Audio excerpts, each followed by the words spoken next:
Papa Lumière, c'est le titre donc de ce film dans lequel joue Nils Astrup, un film directement inspiré de l'enfance d'une jeune réalisatrice dont c'est le premier film. Donc on ne la connaît pas. Elle s'appelle Ada Louel. Elle est sortie diplômée de la FEMIS en 2011 et ce film s'inspire directement de son enfance. Elle est née en Corse.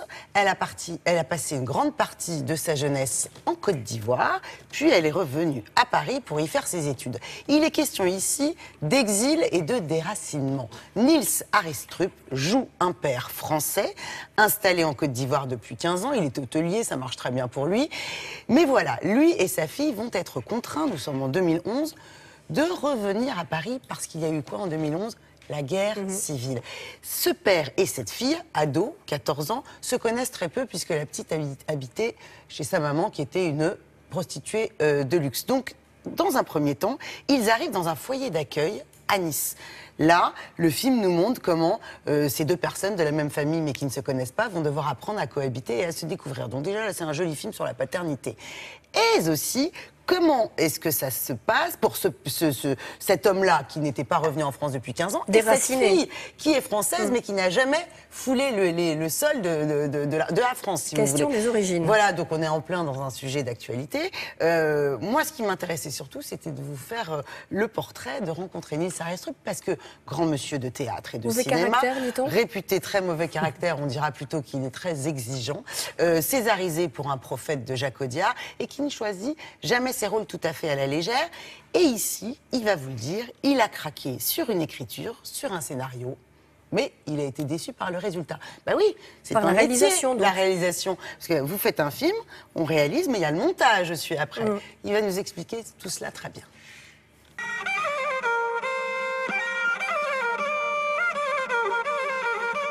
Bonjour Nils.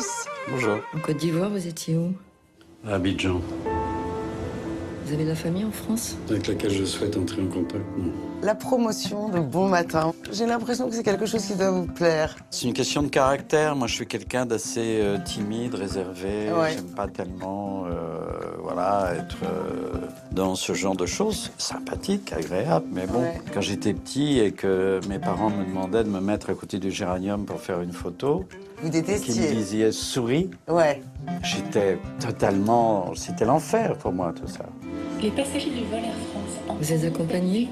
Ma fille. Et voilà, bienvenue en France. Nils, vous n'êtes pas du genre d'acteur à cachetonner. Alors pourquoi celui-là? Est-ce que c'est parce que c'est un premier film? Je trouve que quand on peut aider un jeune metteur en scène, en l'occurrence là, c'est quelqu'un qui n'avait jamais fait de film. Et si on est touché, si on est sensible à ce scénario et à cette personne, je trouve tout à fait naturel de s'engager. J'ai toujours considéré ça comme normal, logique. La crise post-électorale s'envenime en Côte d'Ivoire. Les aéroports du pays sont fermés. Quand tu fais ton africaine bouche cousue, tu m'agaces, Sophie. Je te pose des questions et tu veux pas me dire. Il est beaucoup question d'Afrique dans le film. Qu'est-ce que ça vous évoque, l'Afrique? Tout est tellement sensuel, tout est tellement sensoriel. C'est tellement fort au niveau des odeurs, au niveau des couleurs, au niveau de la lumière. C'est toujours une rencontre troublante et profonde que celle de l'Afrique. Tu veux signaler la disparition de qui? Ma mère. Qu'est-ce que t'espérais? Vous allez te filer un billet cadeau pour que tu puisses aller la rejoindre là-bas? Est-ce que ce fut un tournage heureux? Non. Non, d'abord, je sais pas, il n'y a pas beaucoup... Non, mais justement... mais je vais être très franc, j'avais été très touché et très sensible à ce scénario. Donc, bon, on peut le dire, même quand on est en promotion. Moi, j'ai eu une petite déception par rapport à ce que je pensais que cette histoire pouvait dire et raconter aux gens. Comment tu peux me demander à moi de la sauver? Comment tu peux me demander ça à moi, après ce qu'elle m'a fait? Elle se prostituait, c'est ça? Vous trouvez qu'il se porte comment, le cinéma français? Le cinéma dans lequel moi j'ai grandi était un cinéma d'histoire. puisque c'était ça, hein, finalement. Les gens, ils allaient au cinéma pour vivre une histoire, mais pas si loin de la leur. Une histoire voilà, qui leur ressemblait un peu. Ouais. Aujourd'hui, il y a une espèce de volonté d'évasion dans la fiction qui est beaucoup une espèce de prolongation sans doute des jeux vidéo dans le cinéma américain, pas dans le cinéma français. Le cinéma français il fait ce qu'il peut, comme la chanson française, ils font ce qu'ils peuvent. Hein. Il va falloir du temps pour qu'on se refasse.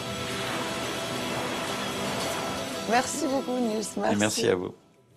Seule interview qu'il nous a consacrée, juste pour Télématin. Et un acteur qui a du talent et qui n'a pas sa langue dans sa poche. Mais j'ai trouvé ça bien de garder ça parce qu'il y a une honnêteté. C'est élégant. C'est pas être méchant pour être méchant. Il explique. Certaine voilà. élégance et honnêteté Exactement. intellectuelle. Papa Ça Lumière, sort aujourd'hui. mercredi prochain. Mercredi prochain. En même temps, alors là, je vous dis 2 secondes pour vous parler d'un film qu'il ne faut pas louper. Ça s'appelle Umrika. C'est un film indien. On pourrait dire que c'est l'anti-Bollywood. Le réalisateur, vous ne le connaissez pas, il appartient à la nouvelle vague du cinéma indien. On est dans la veine de Slumdog Millionnaire. Petit village en Inde, l'un des enfants de ce village part à la conquête de l'Amérique et envoie des cartes postales chaque semaine aux villageois qui vont fantasmer, c'est la vision fantasmée des États-Unis. Ah bon, ils ont des toilettes, ah bon, ils ont des hot dogs, ah bon, ils mangent du porc. C'est très drôle et en même temps, c'est assez mélancolique. Je vous dis, on est dans la veine de Slumdog Millionnaire. C'est un peu Borat, quoi, dans l'esprit. Oui, en plus mélancolique aussi. Oui, Borat aussi, il y a un peu de ça parce que c'est exotique aussi. Et ça sort mercredi prochain. Prix du public à Sundance. Alors quand vous voyez marqué prix du public à Sundance sur une affiche, vous pouvez y aller. Umrika. Umrika. Mercredi Prochain. Merci, on se retrouve dans quelques instants après le point route, le journal et